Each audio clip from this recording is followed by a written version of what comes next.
वसुदेव कहने लगा बाबा मैं ज्योतिष को पंडित हूँ और तेरी दरगाह से ग्रह दशा कह रही है तू यहाँ मत डोल जाएगा अपना गोकुल संभाल, तेरे गोकुल पे कोई आपत्ति आए बीमारी। जो सुना अब तो नंद बाबा ने दौड़ लगाई, हे नारायण मेरे छोरा की रक्षा करियो, हे भगवान मेरे छोरा की रक्षा करियो। जो दौड़ लगाई इधर नंद बाबा तो पहुंच ना पाए गोकुल, लाला की मौसी जी पहुंच गई। बोलो राधे राधे। मौसी जी कौन है? श्रीमती पूतना महारानी। अद्भुत छैल छबीली स्त्री बनकर इस तनु में कालकूट विष लगाकर पहुंच गई पूतना। कंस से कहती है महाराज मैं आपके काल को समाप्त कर दूंगी। कंस कहने लगा देवी कैसे करोगी, तुम्हारा इतना बड़ा विकराल स्वरूप तुम्हें कौन घुसने देगा भैया अपने घर में। पूतना कहने लगी महाराज इस विकराल स्वरूप की चिंता मत करो, आजकल ब्यूटी पार्लर गली गली खुल गए। महाराज कितने भी कुरूप हो 1 मिनट में चमक जाते हैं। तो आज उस पूतना ने भी माया के द्वारा वो सुंदर रूप बनाया, हाथों में क्रीड़ा कमल घुमाती। 1 महीने के अंदर जितने बच्चे पैदा हुए हैं सबको मारती हुई चली जा रही है पूतना। धीरे धीरे बालकों को मारती हुई पूतना गोकुल पहुंच गई। कानों में आवाज आ रही है नंद के आनंद भयो जय कन्हैया लाल की। पूतना समझ गई काऊ के घरे लाला भयो है, भाई की खुशी मनाई जा रही है और मेरो नाम है पूतना।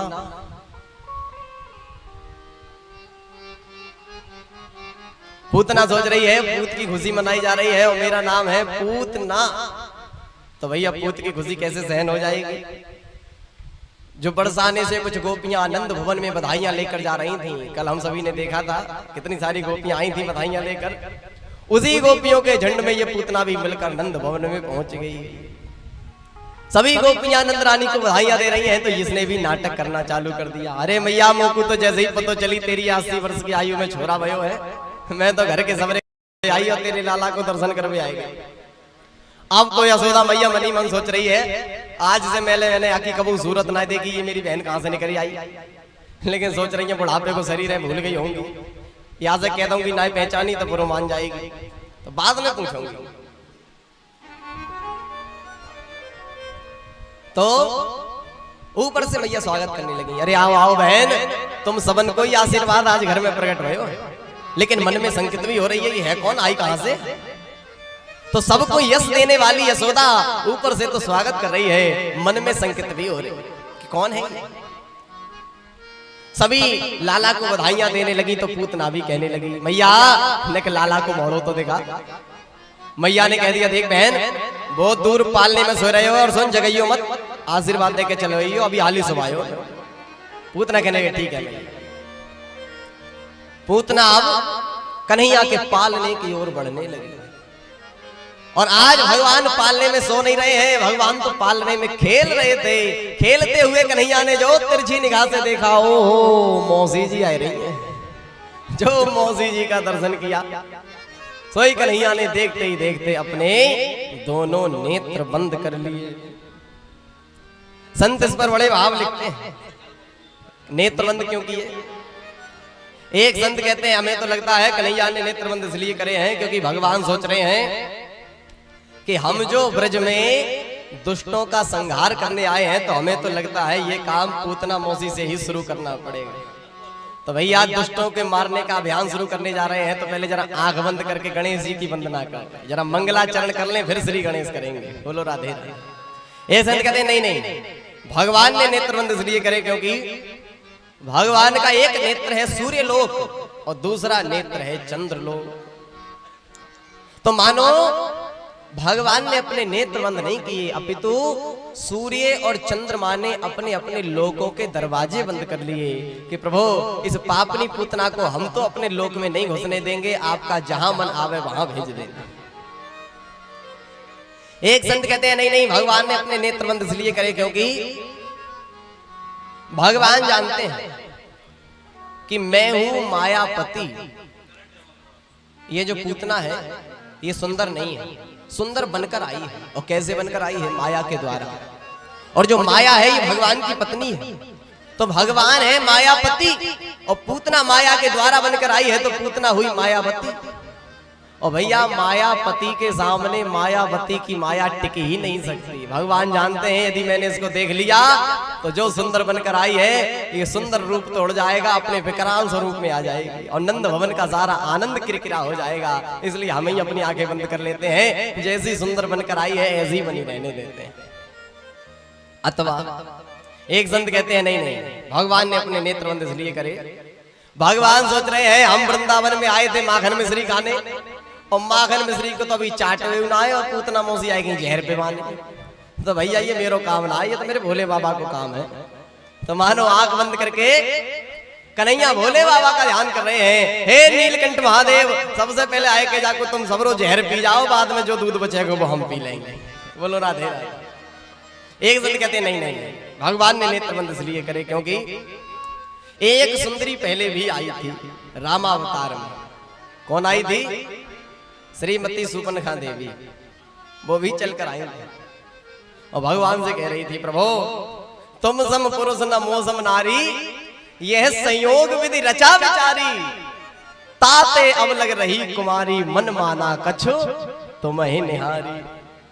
कितनी बढ़िया बात कर रही है प्रभु, इस संसार में न मेरे जैसी कोई नारी है ना आपके जैसा पुरुष है, और इसीलिए मैं आज तक अभी तक कुंवारी बैठी हूं क्योंकि मुझे मेरे लायक कोई वर ही नहीं मिला। लेकिन आज जब मैंने आपको पंचवटी पर देखा तो मन माना कछु, कछु यानी कि थोड़ा सा मन माना, पूरे खरे तो आप नहीं महाराज, सांवले से काले से, पर कोई बात नहीं चलेगा। जो भगवान ने सुना कि भैया ये भाई इधर भगवान बातें तो कर रहे हैं लेकिन देख रहे हैं सीता जी की तरफ और बातें कर रहे हैं शूर्पणखा से। देख किसकी तरफ रहे हैं? सीता जी की तरफ। तुलसीदास जी ने लिखा है सीत ही चितई कही प्रभु बाता, अहि कुंवर मोर लघु भ्राता। सीता जी की तरफ देखकर शूर्पणखा से बातें कर रहे हैं, और शूर्पणखा भी सुंदर बनकर आई है भगवान के सामने। शूर्पणखा का अर्थ जानते हैं?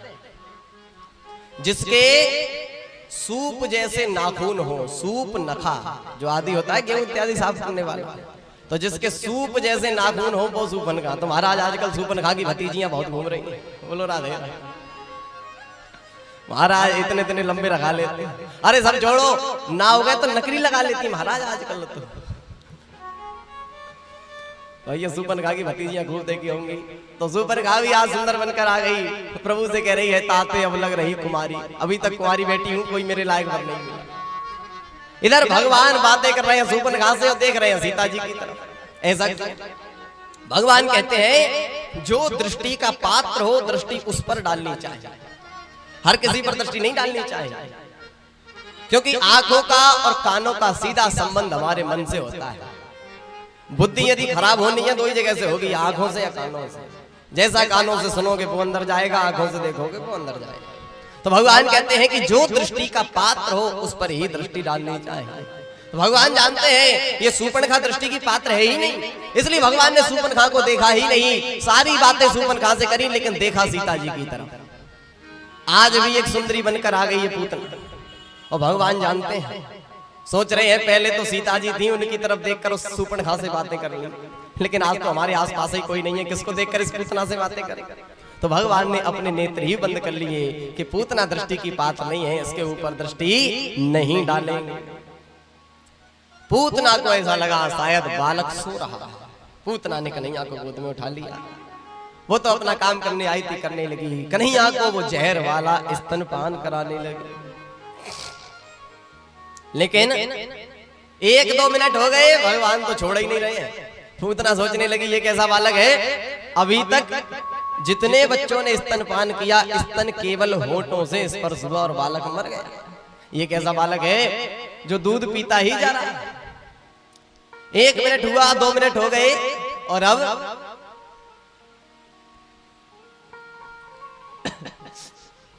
कन्हैया दुग्ध पान करते ही जा रहे हैं, करते ही जा रहे हैं। धीरे धीरे भगवान ने पूतना का सारा दुग्ध समाप्त कर दिया। जब सारा दूध समाप्त हुआ, अब कन्हैया स्तनों के माध्यम से पूतना के प्राणों का हरण करने लगे। आज पूतना के प्राण खींचने लगे, अब पूतना चिल्लाने लगी, कन्हैया कहकर चिल्ला रही है, इधर उधर भाग रही है। भगवान नहीं छोड़ रहे हैं। मन ही मन भगवान ने कह दिया मौसी जी हमसे तो पकड़ो वो आवे छोड़ो वो ना आवे। अब तो कन्हैया को देख रही है पूतना दौड़ रही है, कन्हैया छोड़ कहकर जब पूतना दौड़ी महलों के बाहर निकल गई। जो बाहर निकली आज अपने विकराल स्वरूप में पूतना आ गई। जो सुंदर बनकर आई थी सब गायब हो गया, भयंकर स्वरूप में पूतना आई। जहां भगवान ने पूतना के संपूर्ण प्राणों का हरण किया वहीं पूतना धराशायी होकर गिर पड़ी। बोले कृष्णचंद्र भगवान जय। नंद भवन में भगदड़ मच गई। मैया यशोदा पालने की तरफ गई, पालना सुना घबरा गई मैया यशोदा। लाला कहाँ गयो मेरे? दौड़े दौड़े सब बाहर आ गए तो पहाड़ जैसा पूतना का शरीर पड़ा हुआ है। घबरा गए सब देखकर। एक ग्वाला ने देख लियो, अरे मैया वो देख या पूतना के स्तन के ऊपर तेरे कन्हैया बैठे। अब तो मैया ने जो देखा डर लग रहा है। एक ग्वाला दौड़ा दौड़ा गया, चढ़ गया पूतना के ऊपर, कन्हैया को उठाकर ले आया। जो कन्हैया मैया की गोद में आए खिलखिला कर हंस पड़े। मैया की तो जान में जान आ गई, लाला तो मेरे ठीक ठाक मालूम चले। घर आई सबसे पहले कन्हैया को गैया के गोबर में स्नान कराया, गौमूत्र से स्नान कराया और गाय के पूंछ से मैया झाड़ा मार रही है। हे नारायण मेरे लाला की रक्षा करियो, हे प्रभु मेरे लाला की रक्षा करियो। सुखदेव कह रहे हैं परीक्षित कर लो दर्शन, आज भगवान के नाम से भगवान को ही झाड़ा मारा जा रहा है। 8 श्लोकों में भागवत में बड़ा सुंदर मैया ने कन्हैया को गाय की पूंछ से झाड़ा मारा है। बालकन पे कोई भी अलाय बलाय हो तो नहीं 8 श्लोकों को पढ़ के यदि गैया की पूंछ से झाड़ू मार दी हो जाए तो सबरी अलाय बलाय दूर रह जाए। बोलो राधे राधे। नंद बाबा जब लौट कर आए ग्वाला नंद बाबा को घेर कर खड़े हो गए। अरे बाबा तुम मथुरा चले गए, तेरे घर पूतना है गई। नंद बाबा कहने लगे आको मतलब मेरो वसुदेव पक्को ज्योतिषी। अरे बा ने मथुरा में मोते शंका व्यक्त कर दी कि जाए के अपनो गोकुल संभाल। का कियो पूतना ने? बाबा कियो तो कछू ना है, बस तेरे लाला को लेके भाग रही और हम घंटा भर से ये दिमाग लगा रहे हैं कि पूतना मरी तो मरी कैसे। एक कहवे लोग भैया मोकू तो लगे लाला को लेके भाग रही होगी तो लगी ठोकर और गिर के मर गई पूतनी। एक कहवे लगो रे दारी के ठोकर खाए के गिरती तो मोहबल आई ना गिरती, ये तो एकदम सीधी पड़ी है। नंद बाबा कहने लगे हमें पता है पूतना कैसे मरी। मोकू तो जैसे ही पता चली कि मेरे गोकुल पे आप बताए बीमारी है, मैंने तो भगवान नारायण को नाम लेने प्रारंभ कर दियो भैया। और मोकू तो लगे मेरे लाला को लेके भाग रही होगी तो भगवान नारायण ने एक धमुकरा छाती में धर दियो, वहीं गिर के मर गई पूतना। हाँ बाबा है सब तेरे भजन कोई चमत्कार। लेकिन बाबा पूतना मरी सो मरी, गोकुल और मथुरा को सब रास्ता जाम कर गए। या कोई इतना बड़ो शरीर कहाँ फेंके कितकू डारे। नंद बाबा कहने लगे वाला आओ ऐसो करो, ले आओ अपने अपने घर से अपने अपने भरसा को लाड़ी या के अंगन को काट काट के एक बड़ो ढेर लगाए दो, जाके वृक्ष जितने जाके नीचे पिच गए हैं आई के ऊपर डाल के जामे आग लगा। सब प्रजवासी बड़े बड़े भरसा कुल्हाड़ी ले आए, अंगों को काट काट कर विशाल पर्वत बना दिया। जितने वृक्ष के नीचे दब गए थे इसी के ऊपर डालकर जैसे ही इसमें आग लगाई। सुखदेव कहते हैं परीक्षित पूरा ब्रजमंडल सुगंधित हो गया, सुवासित हो गया, इतनी बढ़िया खुशबू आई पूतना में। अरे परीक्षित और तो और भगवान ने इस पापनी पूतना को भी धात्र्योचित गति प्रदान कर दी। अहो वकीयम स्तन कालकूटम जिघांसया पाययदप्य साध्वी लेभे गतिं धातृचितां ततोन्यं कंबा दयालुं शरणं व्रजेमः। धात्र्योचित गति भगवान ने पूतना को दे दी, जो मैया यशोदा मैया देवकी को भी हजारों साल बाद मिलेगी। परीक्षित चौंक गए महाराज, इतनी बड़ी गति जो मैया यशोदा को दी जाएगी, जो पूतना को जो मैया देवकी को दी जाएगी, वो पूतना को भगवान ने क्यों दे दी भाई? ऐसी कौन सी अच्छाई देखी पूतना में? भाई भगवान सोच रहे हो कि इसका नाम अच्छा हो। नाम कैसा? पूतना, नाम ही खराब, उसमें ही ना है। अच्छा शायद काम अच्छा करती है। काम क्या करती है? नन्हे नन्हे बालकों को उठाकर ले जाती है। अच्छा शायद भोजन अच्छा करती हो। क्या खाती है? उन बालकों का खून पीती है। अच्छा शायद कुल अच्छा हो। कुल कैसा है? राक्षस कुल में पैदा हुई है। न नाम अच्छा, न काम अच्छा, न कुल अच्छा, न आहार अच्छा। तो कौन सी अच्छाई देखी भगवान? बिंदु जी महाराज कहते हैं प्रभु यही तो आपकी कृपा में दृष्टि है भगवान यदि आपकी कृपामयी दृष्टि ना होती तो आपकी अदालत में फिर कौन आता। कृपा की ना होती जो आदत तुम्हारी तो सूनी ही रहती। प्रभु यदि आपकी कृपामयी दृष्टि ना होती तो आपकी अदालत में कौन आता।